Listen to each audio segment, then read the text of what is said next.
왜 여덟째 날인가? 성경은 우리에게 여러 날에 대해서 이야기를 하는데, 성경을 우리가 자세히 읽어보면 성경은 여덟째 날이 없습니다. 하나님이 세상을 창조하실 때 보면 첫째 날, 둘째 날, 셋째 날, 넷째 날, 다섯째 날, 그리고 여섯째 날 우리 인간이 창조되죠. 그리고 나서 일곱째 날에 안식하셨다라고 이야기를 합니다. 그래서 우리가 지금도 일주일이라고 하죠. 8주일 이렇게 얘기하지 않고 일곱 날로 이렇게 한 주가 이렇게 진행이 되지 않습니까? 일요일이 끝나면 다시 또 월요일이 되고 계속해서 이 사이클로 움직이는 것이죠. 성경은 일곱째 날 다음에 그 다음 이야기를 하지 않으셨습니다. 왜냐하면 하나님이 창조하신 모든 세계가 일곱째 날로 충분했고 일곱째 날로 다 완성되었기 때문에 그렇습니다. 그래서 하나님이 마지막 세상을 창조하신 이후에 일곱째 날이 되었을 때 이렇게 하나님이 소개를 하세요. 창세기 2장 2절에서 3절 말씀인데 함께 좀 읽어볼까요? 하나님이 그가 하시던 일을 일곱째 날에 마치시니 그가 하시던 모든 일을 그치고 일곱째 날에 안식하시니라. 하나님이 그 일곱째 날을 복되게 하사 거룩하게 하셨으니 이는 하나님이 그 창조하시며 만드시던 모든 일을 마치시고 그날에 안식하셨습니다. 히브리어로 이 안식이라는 의미가 샤바트라는 단어를 쓰는데 여기에는 쉼이라는 의미가 포함이 되어져 있어요. 쉼의 의미가. 근데 방금 우리가 읽었던 창세기 2장 2절에서 3절 말씀을 보면 하나님이 안식일을 지정한 제7일에 안식하셨다고 할 때 제7일이 왜 안식일인지에 대한 그 의미가 고스란히 담겨져 있습니다. 그 이유 중에 하나가, 그 근거 중에 하나가 뭐냐면 안식일은 모든 날이 완성된 날이라는 거예요. 모든 일이 맞춰진 날, 끝난 날이라는 거예요. 더 이상 하나님이 세상을 창조하기 위해서 하실 일이 없었다라는 거예요. 좀 더 풀어서 이야기하면 미완성된 세상으로 하나님이 남겨둔 게 아니라 다 마쳤다, 완성했다라는 거예요. 그래서 히브리어로 이 안식일이라는 이 샤바트라는 의미 안에는 쉼의 의미와 함께 모든 것이 다 완성되었다, 마무리되었다. 하나님이 창조하신 것이 다 온전하고 완전하다라는 의미가 함께 담겨져 있어요. 하나님이 우리에게 주신 이 안식 안에는 하나님께서 세상을 창조하실 때 그 세상 안에 있는 수많은 것들을 하나님이 만드신 이후에 더 이상 손댈 것이 없을 만큼 완벽했다라는 의미가 담겨져 있습니다. 불량품을 만들거나 혹은 미완성된 것이 아니라 다 하나님 보시기에 완전했다라고 볼 수 있는 거예요. 그렇게 해서 제가 성도들에게 종종 이런 질문들을 합니다. 여러분들이 같이 나누다 보면 제가 했던 내용들이 조금 반복되는 부분도 있을 것이고 또 앞으로도 여러분들이 지속적으로 듣게 될 내용들도 있을 거라 생각이 됩니다. 하나님의 제7일에 안식을 하셨어요. 그리고 난 다음에 그 다음 날은 하나님이 뭐 하셨을까요? 첫째 날, 둘째 날 이렇게 쭉 가다가 여섯째 날, 일곱째 날이 됐습니다. 일곱째 날에 하나님이 안식을 하셨어요. 그러면 그 다음 날 하나님은 무엇을 하셨을까요? 이제 뭐 해야 됩니까? 제7일에 안식했으니까 뭘 해야 될까요? 그 다음 날은 어디 가야 될까요? 네, 안식하러 가야 됩니다. 안식하러. 우리가 이제 살아가는 이 삶의 이 패턴을 가지고 보다 보니까 제7일에 안식했으니까 제8일에는 뭐예요? 그 다음 날은 일해야 된다라고 생각하잖아요. 근데 성경에서 말하는 것은 일을 하냐 일을 하지 않냐를 가지고 안식이라고 말하지 않습니다. 왜냐하면 성경을 자세히 보시면 아담은요 일을 하는 존재로 만들어졌어요. 노동은 계속 있었다고요. 그러니까 내가 일을 하는 사람이냐 일을 하지 않는 사람이냐가 아니, 그것이 안식의 여부가 아니라는 거예요. 놀고 먹는 게 안식이 아니라는 거죠. 하나님은 아담에게 에덴을 경작하게끔 하셨어요. 다스릴 수 있도록, 관리할 수 있도록. 이게 일입니다, 일. 그러니까 우리가 생각하는 것은 일을 안 하는 것, 그냥 쉬는 것, 오늘 회사 안 가고 오늘 업무를 보지 않고 그냥 띵깡띵깡 노는 것이 안식 그러는데, 성경에서 말하는 안식은 그런 의미가 아니에요. 아담은 여전히 하나님께서 만드신 세상, 특별히 에덴을 경작했어야 됐고요. 그 경작은 그가 범죄한 이후나 범죄한 이전이나 동일하게 요구되는 삶이었습니다. 하나님께서 말씀하셨던 안식이라는 하나님이 창조한 그 모든 생명체가 각자 하나님이 지정하신 그 위치에 있었다, 그 말이에요. 물은 물의 흐름에 따라서, 하늘의 수많은 별들은 하나님이 지정하신 그 위치에, 왜냐하면 하나님이 거기에 있어라고 얘기했잖아요. 하늘에 있어라고. 공중에 나는 새는 공중에 있었고, 땅 속에 있는 생물들은 땅 속에, 물 속에 있는 생명체들은 물 속에. 우리 인간은 뭐요? 하나님이 말씀하신 에덴이라는 곳 안에, 그 기쁨의 동산이라는 곳 안에 있었다고요. 그러니까 하나님이 세상을 창조하신 이후에 안식하셨다, 세상 모든 만물에 안식을 주셨다, 그 말은 하나님의 세상에 창조한 모든 만물들, 그분이 지정하는 그 위치, 그 현장, 그 직분을, 그 주기를 모든 생명체들은 소중하게 여기고 하나님이 정해 주시는 그 위치에 있었다, 그 말이에요. 여기까지 이해가 되시죠? 네. 그런데 여러분 잘 아시다시피 이 하나님 주신 안식을 잃어버린 사건이 등장을 합니다. 하나님 주신 안식을 잃어버린 사건이 등장해요. 그 사건이 바로 창세기 3장 6절에서 7절인데 함께 읽어볼까요? 여자가 그 나무를 본즉 먹음직도 하고 보암직도 하고 지혜롭게 할 만큼 탐스럽게도 한 나무인지라 여자가 그 열매를 따먹고 자기와 함께 있는 남편에게도 주매 그도 먹은지라.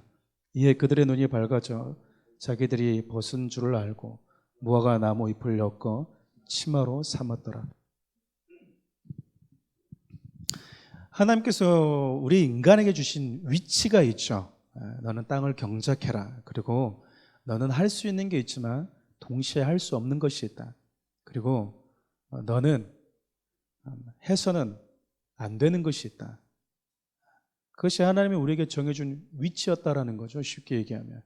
그 위치를 지키고 있는 것이 안식일이다, 그 말이에요. 안식한다라는 의미라고요. 여러분, 사단이 와서 아담과 하와에게 어떻게 유혹했냐면 너에게 준, 하나님께서 너에게 주신 그 위치에서 해방을 선포합니다. 해방을. 자유를 선언해요. 거기 있지 말고 나와라, 그 말이에요. 어떻게 보면 하나님은 거기 있어라, 사단은 나와라. 우리가 무언가를 선택할 때 할 수 없어요, 해서는 안 돼요 라는 건 뭐냐면 내가, 나라는 존재가 있지만 내 위에 누군가의 권위 있는 자가 있다라는 사실을 인정하는 사람이 그런 얘기를 하는 거죠. 하면 안 됩니다, 하지 말라고 했습니다 라는 것은요, 내 위에 또 다른 권위를 가진 분이 있습니다라는 것에 대한 인정이잖아요. 그런데 내 마음대로 할 수 있어요, 그 말은 내 위에 나를 통제할 수 있는 권위자가 없다라는 의미예요. 그러니까 사단이 우리에게 와서 뭐든지 다 해라, 그것이 하나님이라 하더라도 하나님이 말씀하시는 그 위치에 있을 이유가 없다라고 말하는 것은 네가 하나님이 되어라, 그 말이에요. 네가 하나님이 되어라. 지금 우리가 이 땅을 살아가면서 겪는 수많은 어려움과 그리고 우리가 경험하는, 우리가 목도하는 수많은 병폐들이 있다면 바로 이런 부분이라고 생각이 돼요. 하나님께서 우리 인간들에게 주셨던 이 땅 가운데 하나님께서 각자 저마다의 생명체에게 주셨던 그 지위를 지키지 않고 벗어나려고 하는, 남자가 남자의 위치를 떠나서 여자가 되려고 하고 여자가 여자의 위치를 떠나서 남자가 되려고 하고 하나님이 주신 남자와 여자의 성을 벗어나서 제3의 성을 선택하려고 하고 그것을 받아들이려고 하는 인정해 달라고 하는 그 인간의 아우성들이 어떻게 보면 스스로가 내가 하나님이고 내가 하나님이 주신 안식은 필요 없다라고 말하는 그런 어떤 또 다른 자인하는 것밖에 되지 않는다라는 것이죠. 하나님께서 인간에게 참 독특한 거를 먹지 말라고 하셨어요. 독특한 거를. 생명나무가 아니라 선악과를 먹지 말라고 하셨죠. 가끔씩 그런 질문하시는 분들이 계세요. 그러면은 선악과는 생명나무는 인간들이 먹었을까 먹지 않았을까? 먹었겠죠. 하나님 다 먹으라고 그랬는데. 근데 그가 지속적인 생명을 선택하지 않고 뭘 선택하길 원했다라는 거냐면 선악과를 선택하길 원했다라는 거예요. 근데 하나님이 참 재미있는 말씀을 하세요. 뭐냐면 아담과 하와가 선악과를 딱 따먹자 하나님께서 이렇게 말씀하시죠. 이들이 우리 중에 하나처럼 선악을 알게 하는 자가 되었은지. 여러분 선악을 알게 되었다고 그러면 좋은 거 아닙니까? 상식적으로 보면 선악을 알게 된 게 그게 무슨 큰일이라고 하나님이 이렇게 긴장을 하시지? 긴장했다기보다는 하나님이 염려했다라고 보시는 게 좋죠. 선악과를 따먹은 이후에 인간에게 일어났던 모든 인간 세상에 커다란 축이 뒤틀리게 되는데 그게 무엇이냐면 서로가 서로를 향한 사랑과 존중의 마음이 사라졌다라는 거예요. 왜일까요? 내가 선인 거예요. 너는 악이죠. 가인의 입장에서 봤을 때 자기가 정당한 거예요. 자기가 선인 거죠. 동생은 악하죠. 여러분 인간이 범죄한 이후 그 시간부터 지금껏 가인도 어떻게 보면 아벨과 전쟁한 건데 그 시간부터 지금껏 인간 세계에 끊이지 않고 있는 게 뭐냐면 전쟁입니다. 전쟁은 왜 일어날까? 내가 선인 거예요. 내가 선. 내가 정의인 거죠. 너는 악이고 상대는. 우리가 이제 일제치하를 경험했지만 일본 입장에서는 이게 최선이고 정의였던 거예요. 근데 우리는 뭔 거죠 이게? 우리는 악인 거예요. 우리가 베트남 전쟁에 참전했잖아요. 우리에게 봤을 때는 이게 선이고 이게 정당하고 이게 정의였지만 그들의 입장에서 봤을 땐 우리가 악인 거예요. 이 기준이 선과 악에 대한 기준이 하나님이 아니라 선과 악에 대한 기준을 인간이 좌우지하게 될 때 세상이 어떻게 되는지 지금 우리가 보고 있는 그대로라는 거예요. 마치 세상을 움직일 수 있고 운영할 수 있는 그 경영권에 손을 대는 것과 같아요. 좀 이해를 돕기 위해서 한 가지 좀 예화를 한번 들어볼게요. 아버지가 삼성과 같은 거대한 회사를 운영을 하고 있어요. 날마다 뭔가를 결제해야 되고 선택해야 됩니다. 근데 이 아버지가 늦둥이 아들을 너무 사랑하는 거예요. 이제 초등학생인데 이 아이에게 아버지인 이 최종 승인자인 이 회장인 아버지가 할 수 있는 모든 경영권을 아들에게 줘버릴 때, 아들이 취하게 할 때, 여러분 이거는 아이에게 있어서는 무거운 짐이 될 수밖에 없어요. 세상을 운영하는 부분, 우주를 경영하는 부분, 이 땅의 수많은, 하나님께서는 그렇게도 말씀하시잖아요. 공중에 나는 새도 하나님이 먹이신다. 들의 백합화도 하나님이 입히신다. 우리 인간이 입힐 수 있는 능력이 없고요. 공중에 날아다니는 새를 먹여줄 수 있을 만큼의 배려와 관심과 능력이 안 돼요. 그렇게 세상을 운영하고 경영할 수 있는 능력이 안 되는 우리 인간이 선과 악에 대한 이 무거운 것을 내가 해보고 있습니다라고 건드리기 시작할 때 좌충우돌이 생기는 거예요. 동성애자들에게 있어서는 그것이 선인 거예요. 그걸 반대하는 기독교 세력이 악인 겁니다. 이제는 어디까지 문제가 생기는 거냐면 하나님이 금하셨던 것까지 이제는 우리에게는 이게 악이 되기 시작한 거예요. 모든 선과 악에 대한 기준은 하나님이셔야 되고 모든 선과 악에 대한 경영은 하나님에 의해서 좌우지되어야 되는데 우리가 이 가치조차도 다 잃어버리게 되고 혼란스러워진 시대에 살아가고 있다고 볼 수 있겠죠. 결국 이것이 안식을 잃어버리게 만드는 첫 번째 시작이었어요. 첫 번째 시작. 결국 여러분 지금 우리나라뿐만 아니라 전 세계에서 갑을 논박하면서 또 인권이라는 이름으로 자행되고 있는, 어떻게 보면 인간을 보호해주고 인간의 존엄성을 지켜주는 인권이 아니라 그냥 소수의 몇몇 사람들이 하기를 원하면 그냥 그것을 허용해주는 것을 인권이라고 생각하는, 그리고 그런 인권이라는 이름으로 자행되고 있는 이 수많은 죄악들 한번 보자, 그 말이에요. 거기에는 뭐가 있냐면요, 사단이 아담과 하와에게 했던 그 말, 그 표현들이 그대로 담겨 있어요. 네가 하나님이 되어라. 누구도 너 위에 너의 인생에 대해서 좌우지할 수 있는 그 권위자를 두지 말아라, 그 말이에요. 그래서 로마서 1장 20절과 로마서 1장 28절을 보면 바울이 이렇게 표현합니다. 사람이 하나님을 마음에 두기를 싫어한다.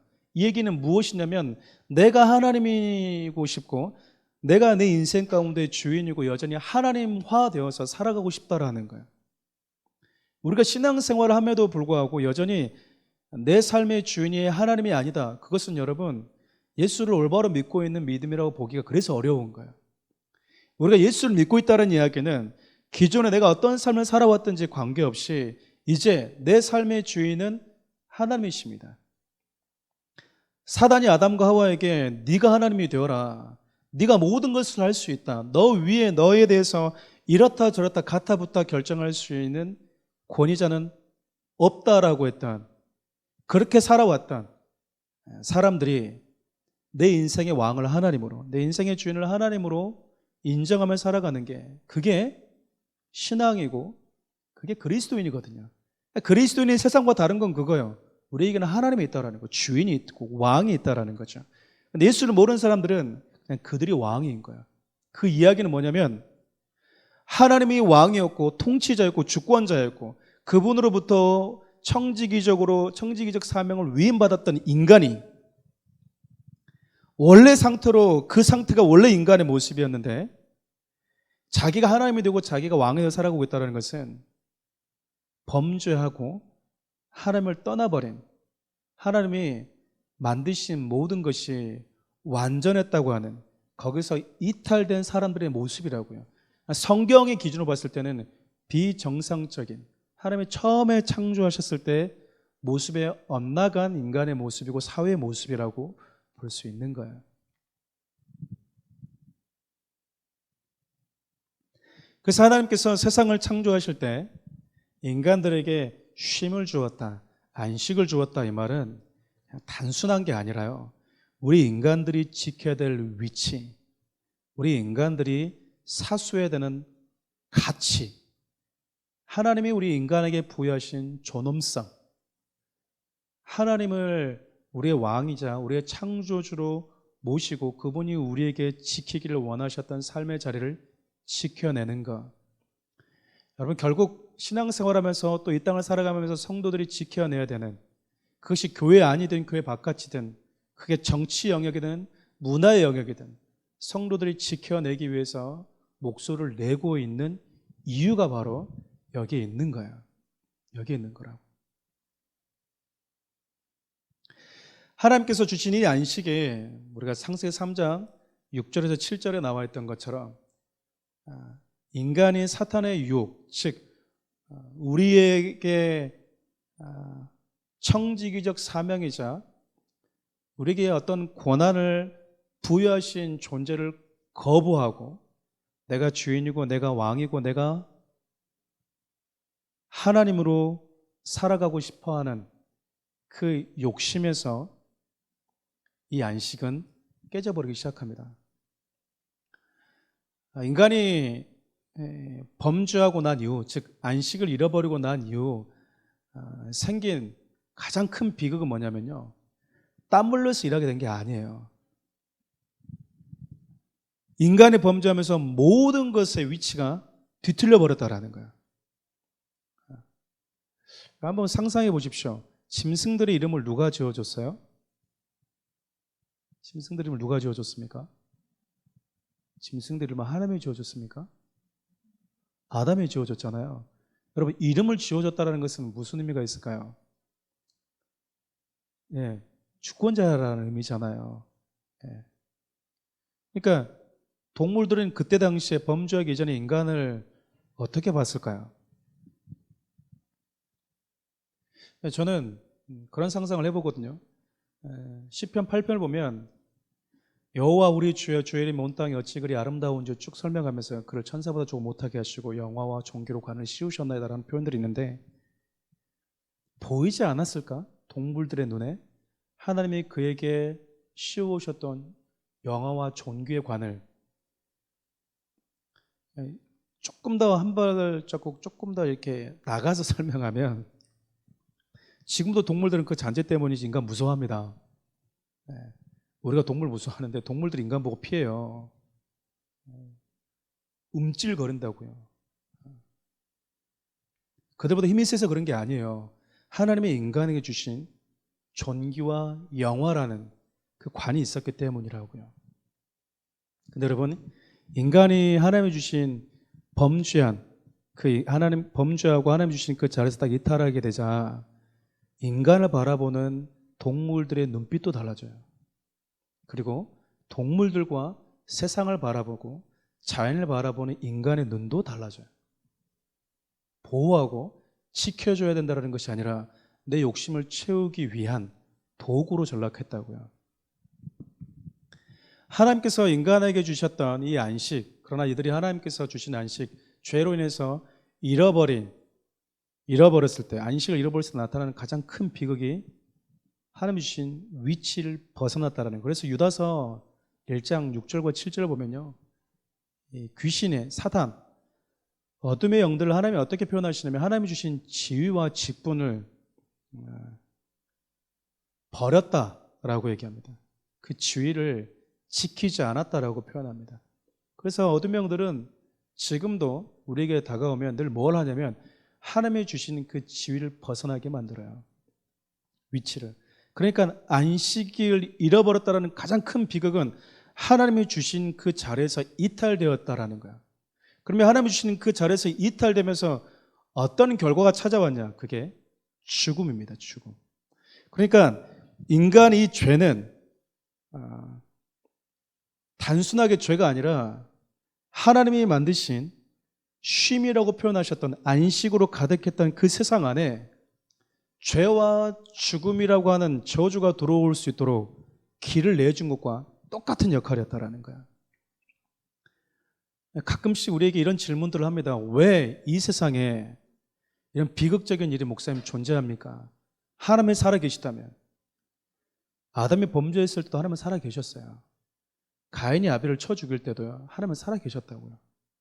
인간의 죄악이 하나님의 존재의 유무를 결정짓는 게 아니라는 말입니다. 근데 우리는 사회에 어떤 악이 존재하면 하나님은 존재하지 않아야 된다고 생각하는 거예요. 그렇지 않습니다. 성경은 인간이 범죄한 이후에 인간의 죄와 인간의 욕망과 인간의 탐욕으로 인해서 죄와 죽음의 문을 활짝 열어줘버린 이후에 인간 세상, 하나님이 주신 이 세상이 얼마나 망가졌는지를 적나라하게 우리에게 가르쳐주고 말해줘요.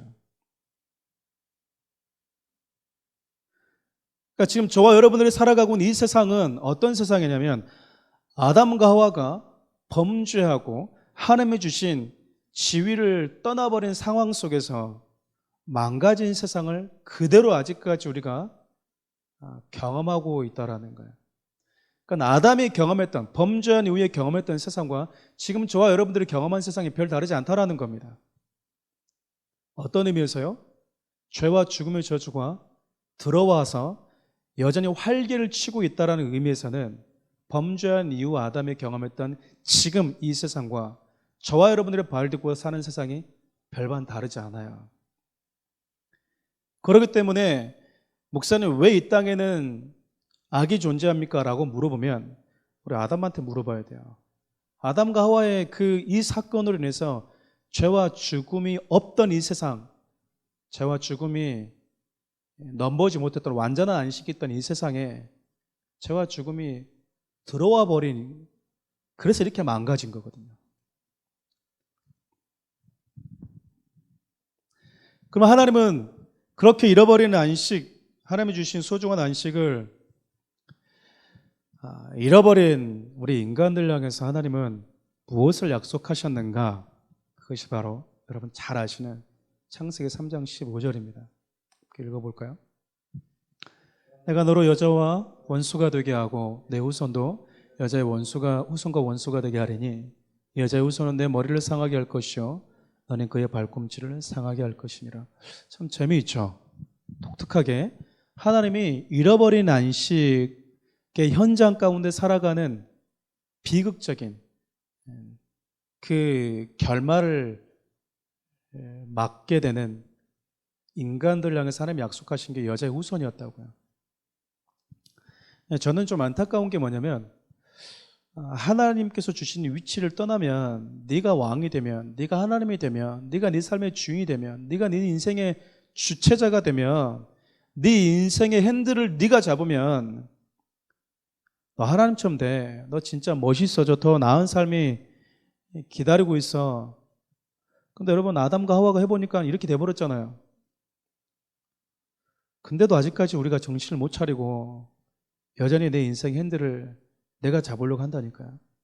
한번 이렇게 너무 많은 힘든 대가를 우리가 지불했음에도 불구하고 여전히 하나님이 없는 세상, 하나님을 떠나면 더 나은 삶이 기다리고 있지 않을까라고 하는 그 착각에서 아직까지 헤어나지 못하는, 그 신기루에서 아직까지 헤어나지 못하는 인생들이 얼마나 많은지 몰라요. 하나님을 떠났을 때 인간들이 얼마나 망가지는지 우리는 성경의 역사를 통해서 분명히 봤잖아요. 근데도 하나님 없는 삶을 우리가 생각하고 꿈꾼다. 소망이 없는 겁니다. 하나님이 그렇게 하나님 주신 안식을 잃어버린 인간들에게 약속하신 게 바로 여자의 후손이었습니다. 내가 여자의 후손을 보내줄게. 근데 왜 여자의 후손을 보내준다고 하셨을까? 하나님은 아셨거든요. 하나님이 주신 안식을 빼앗아 가버린 존재가 누구인지를 분명하게 아셨어요. 그게 죄와 죽음이었다고요. 근데 여러분 하나님께서 이렇게 표현하시죠. 여자의 후손이 뱀의 머리를 상하게 할 것이다. 우리가 조금 한 번만 더 냉정하게 생각해 보면 우리 인간은요 절대 주인이 될 수 없습니다.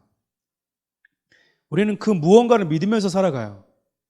하나님의 존재를 믿든지 하나님의 존재를 없다고 믿든지, 하나님이 있다고 믿든지 없다고 믿든지, 우연찮게 존재한다고 믿든지 하나님이 창조하셨다고 믿든지 우리는 무언가의 믿음을 가지고 살아가요. 남편이 나를 사랑한다고 믿든지 사랑하지 않는다고 믿든지 무슨 믿음을 가지고 살아간다고요 우리는. 근데 여러분 보세요. 네가 이거 먹으면 하나님에게서 자유로워져. 그리고 먹었는데 자유로워진 게 아니라 뱀의 지배 아래 들어갔다니까요. 하나님 아래에 있던 인간이 뱀의 유혹으로 하나님이 주신 지위를 딱 벗어나니까 자유로워진 게 아니라 기다렸던 듯이 마귀가, 사단이 자기 수하로 족쇄를 채워버렸다고요. 결코 자유로운 게 아니죠. 이 얘기는 뭘 얘기하냐면 인간은요 그 어딘가에 속할 수밖에 없다라는 거예요. 인간의 스스로가 자존하는 존재가 아니라는 의미입니다. 죄에 묶여있든지 마귀에게 속하든지 하나님께 속하든지 이 둘 중에 하나라는 거예요. 중간 지대가 없다라는 겁니다. 나는 하나님 안 믿어. 나는 신도 안 믿고 아무것도 안 믿어. 난 종교가 없어. 하나님 소속이 아닌 거예요. 하나님의 소속이. 그러니까 사단이 보면 우리를 자유케 해주기 위해서 하나님 권위 아래에 있는 인간을 해방시켜 주려고 했던 게 아니라 이 녀석이 인간을 해방시켜 주려고 했던 진짜 의도는 자기가 지배하기 위해서였다고요. 그러니까 하나님께서 내가 여자의 후손을 보내면 사단의 머리를 찍어버리겠다라고 했던 이거 바로 이것 때문이라. 사단의 머리를 꿰버리면 그 지배 아래에 있던 자들은 자유하기 때문에 그래요.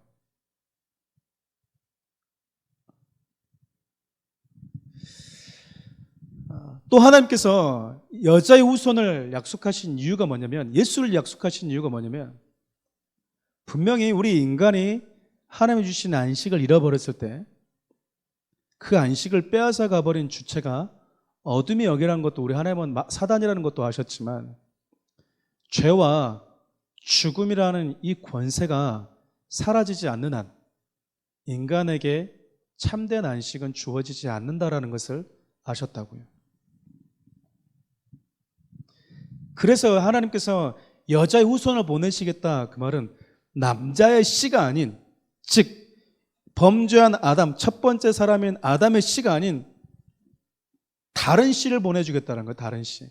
그래서 여러분 마태복음 1장 21절 보면 그 예수 그리스도 이름을 뭐라고 얘기하죠? 21절 또 23절 보면 임마누엘 이렇게 얘기하거든요.